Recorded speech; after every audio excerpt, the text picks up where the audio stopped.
ఎందుకు వాయిద్యాలు లేవు, ఎందుకు వాయిద్యాలు వాయించకూడదు అంటే యాజకులు మార్చబడ్డారు, యాజక ధర్మం కూడా మార్చబడింది. ఆ రోజున యాజక ధర్మంలో ఏమున్నాయి? యాజక ధర్మంలో బూరలున్నాయి, బలులున్నాయి, పాటలున్నాయి, వాయిద్యాలు ఉన్నాయి. అది యాజక ధర్మం. ఈ రోజున యాజకులు మార్చబడ్డారు. యూదా గోత్రం నుండి వచ్చాడు యాజకుడు, ప్రధాన యాజకుడు. మిగతా వాళ్ళేమో ఆయన రక్తం చేత కొనబడిన వాళ్ళు యాజకుడు.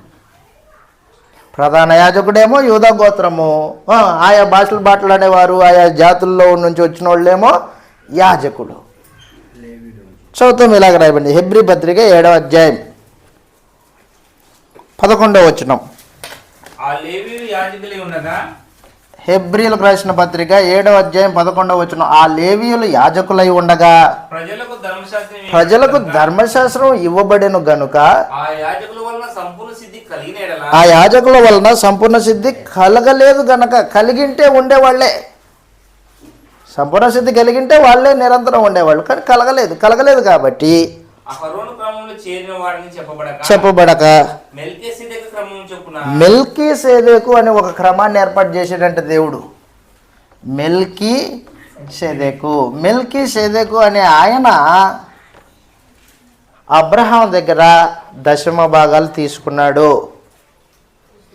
ఈ దశమ భాగాలు తీసుకునే ఈ మెల్కీసెదెకు భూమి మీద తల్లిదండ్రులు లేనివాడు. తల్లిదండ్రులు లేరు మెల్కీసెదెకి.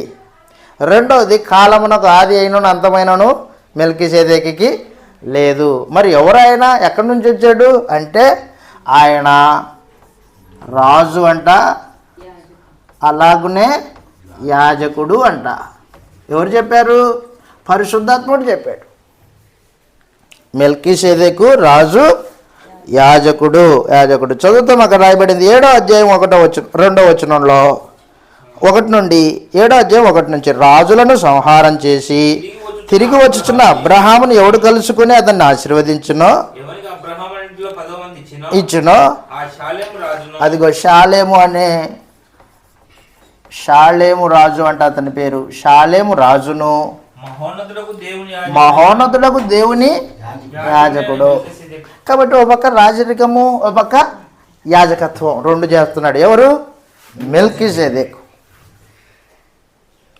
ఈ మెల్కీసెదెకు యొక్క క్రమంలో యేసు ప్రభువుని రాజై యాజకత్వం చేసే ఏర్పాటు ఆయనకి అప్పగించాడు.